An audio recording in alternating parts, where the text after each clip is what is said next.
Welcome to Low Season Traveller Insider Guides. I'm Honor Morrison, and on today's podcast I'll be talking to Northern Irish presenter Cathy Clugston. Born in Belfast, Cathy is most known for her voice. She presents a weekly show on BBC Radio Ulster called The Ticket, as well as announcing for BBC Radio 4. Not only that, Cathy is an accomplished ukulele player and the voice of TomTom's sat-nav systems. With that in mind, Cathy guides us through the music scene in Belfast, what it's like, where to go, and why it's important. We'll also discuss the best places to visit in Belfast and the perks of low-season travel.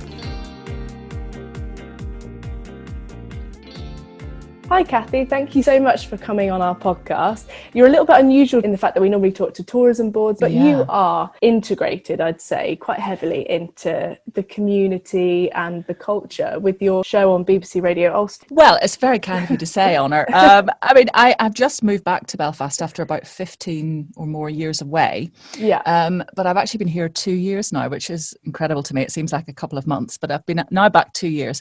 And as you say, since I moved back, I've been presenting a programme on Radio Ulster. It's a weekly programme about the arts here and entertainment. So things to do, where to go, what's happening in the sort of entertainment scene. But you're also a musician yourself, aren't you? You can play the ukulele. Well, to call me a musician is a bit of a stretch.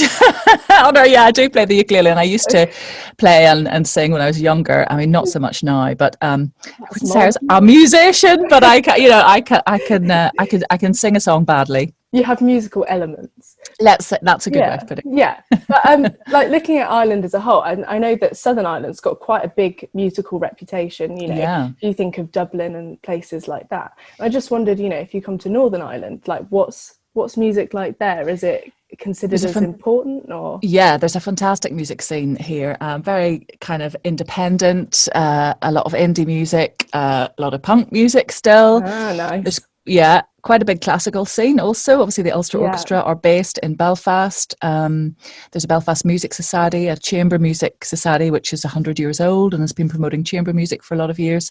So there is a lot going on here, a lot of bars with live music. I mean, there's traditional music here too. Obviously people are interested in traditional Irish music.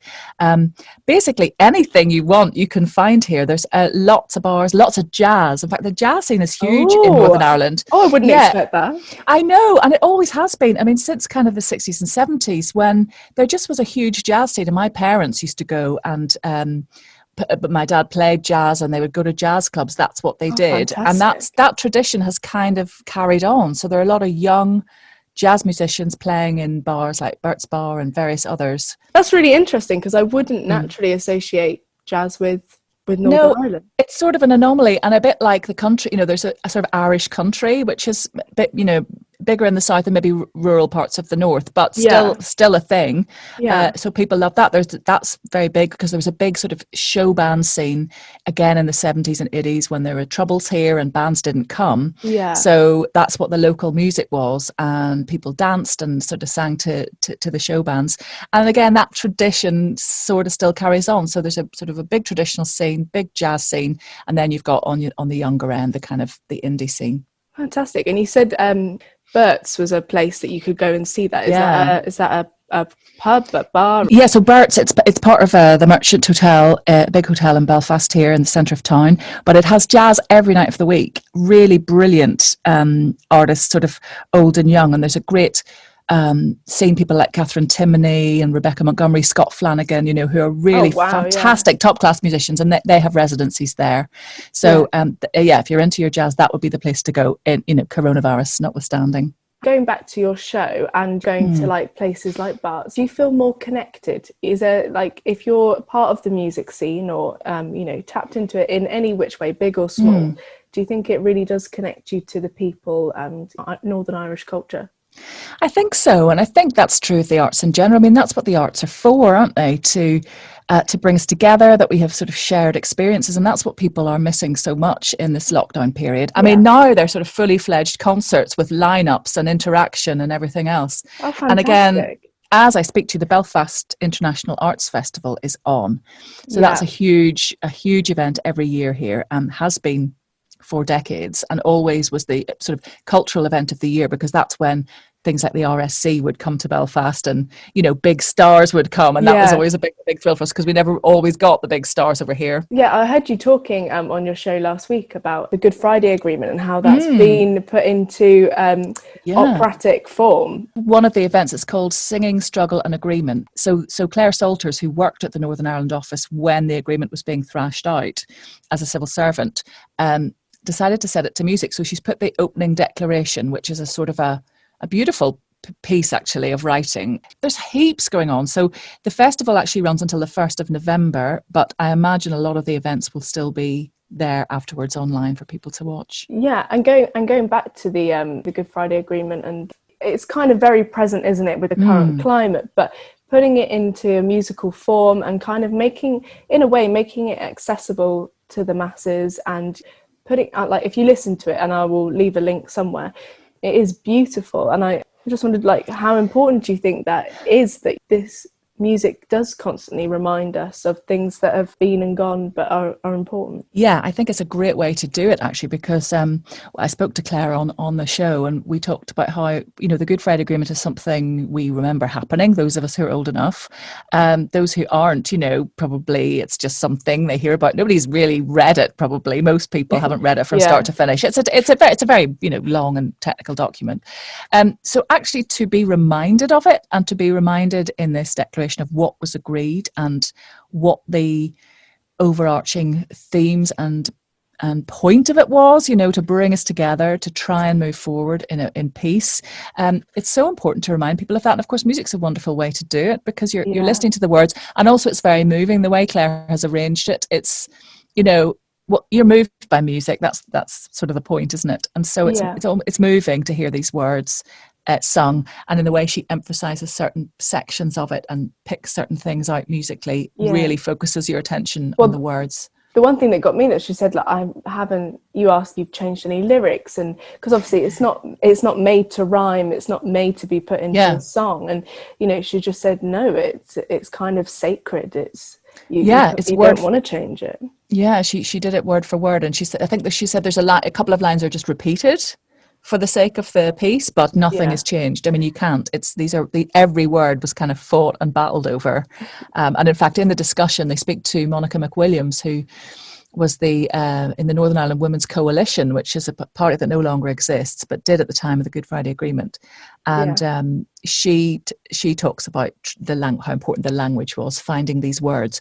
And she says they chose the word accommodation rather than compromise, because compromise has negative connotations, that you've given something up. Yeah. Whereas accommodation is that you've reached, reached agreement and allowed other people in. So all of that is so interesting. Yeah, so really interesting. Yeah. You could talk forever just about that, couldn't you? Yeah, exactly. Going back to you, Kathy, you've I'd say you've worked kind of all over the world, haven't you? You've gone from Belfast, you've worked in Holland, you've worked in London, and now you're back in Ireland again.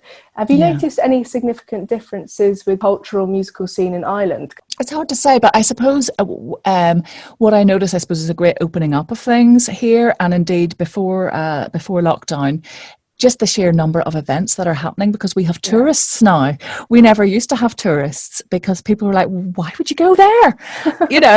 But in fact, we have so much going on here now that we have influxes of tourists. And of course, to meet that demand, venues have sprung up, hotels have sprung up, bars, all the rest of it, and the subsequent entertainment. So that has been really, really lovely. Yeah. And in fact, a lot of the museums and things have been open. So things like the Titanic Museum in Belfast, that has brought in visitors from all over the world, absolutely international, and hordes of them. So it's been absolutely wonderful to see. And I was at the Giant's Causeway recently, which I'm sure you've heard of. Yeah. If you've never visited, you absolutely must when travel allows.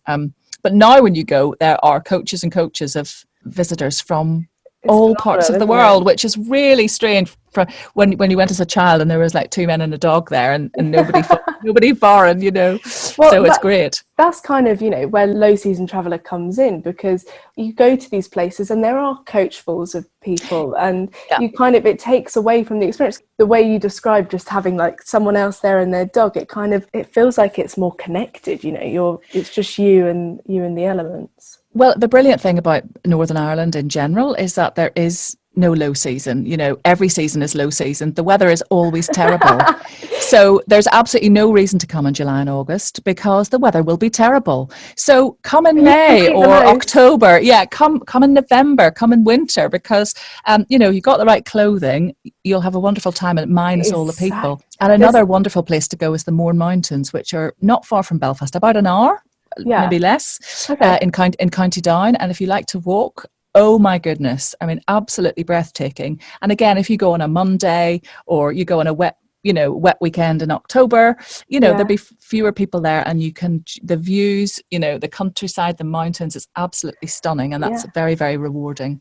And now more than ever, travelling without the crowds is something that is very appealing. Yeah, exactly. You want to stay. And I think outdoor pursuits are going to be important, aren't they? Because we're really not allowed indoors with anybody. So anything you can do outdoors. So up on the north coast with the Causeway and all the sites up there, and the Mournes, there's Fermanagh, which has beautiful lakes and caves, and there's a lot. Stunning. If you have a good anorak, you're all set in Northern Ireland. Exactly. What's that phrase? There's no such thing as bad weather, just bad clothing. Exactly. There you go. If you come prepared, you'll be grand. And just to round it up, really, if anyone who's never been to Ireland before or wants to come, what would be your top tip, either for like integrating with locals or getting the most of the experience? What, as an insider? Oh gosh, I mean, it is a hard question, especially at the moment, obviously, not to harp on, but in normal times, I mean, the thing about Belfast is, I mean, I can really only speak for Belfast, where I live, where I grew up. It is a small city, so you can walk everywhere. You can go, if you go to the Ulster Museum, which is right in the middle of Botanic Gardens, that's a beautiful gardens, which has a palm house and a tropical house. Oh, I bet that's lovely. And that's where everyone hangs out. I mean, there aren't tourist areas as such. Obviously, things like the Titanic Museum, there'll be more tourists there than locals. But in the centre of town, there's an area called the Cathedral Quarter, which is where St Anne's Cathedral is, which has a great arts venue called the Mac. It's got loads of restaurants. It's got loads of great bars. It's the kind of hipster end of town, I suppose you would say. Where you hang out. Obviously where I am, but there aren't places that are really just for tourists, like London, like Covent Garden or whatever. Everywhere has got sort of locals in it, and any of the bars that any local person you meet will direct you to will be great. That's just how it is. Locals are always willing to talk, aren't they? I'd have to say. Irish that's the other thing. Yes. Oh my goodness. I mean, that's why anyone I know who's ever visited here has such their expectations are so far exceeded they can almost not bear it, because they're expecting, things to be all right, and things are amazing. And then they meet the people and everyone talks to you. People are delighted to show you things. They'll walk with you and take you to somewhere that you want to go. So that would be the top tip, is just ask someone, I want X, Y, Z, where do I go? And I tell you what, the bus tour I have done, because you always think like a bus tour is a bit naff, if you go to, you just think, oh, that's so naff. You get those headphones that get the headphones.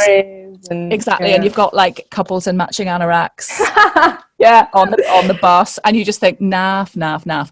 It is, the Belfast Bus Tour is fantastic. I've done it a couple of times and I've taken visitors on it. Reluctantly I've dragged them on. Is that where you take the in-laws? You go, come on, we're going on the bus. It is a bit, but actually I've taken some younger non-middle-aged people, and it's brilliant. I'll tell you for why, because you get a tour guide who is a comedian. That's Belfast for you. So you get great stories, you get a bit of history, and also the tour takes you all over the city, and it's one of these where you can get on and off. So if you want to have a look at Stormont, you can get off and have a look. You can go to the Titanic Museum and you get off and spend some time there. You can go, absolutely brilliant. So do the bus tour, it's not expensive. Things like that, which might be a bit tedious maybe in a bigger city, are great in Belfast, because it's all very self-contained and there's always a good bit of crack. I love it. Oh, well, thank you so much for talking to me today. It just makes me want to get out there and I know go it's so places again. It's so hard for you talking about all these places and not able to go, but hopefully soon. And come to Belfast, people. It's wonderful. Always bring an umbrella. Always. Good advice. Thank you very much, Cathy. Thanks, Honor. Thanks again to Cathy for coming on to our podcast.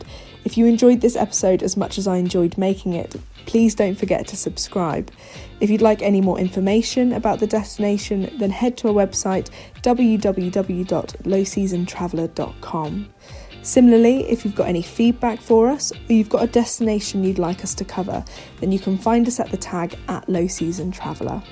Remember, travel now more than ever is better without the crowds. And as we just discovered, there's no such thing as bad weather.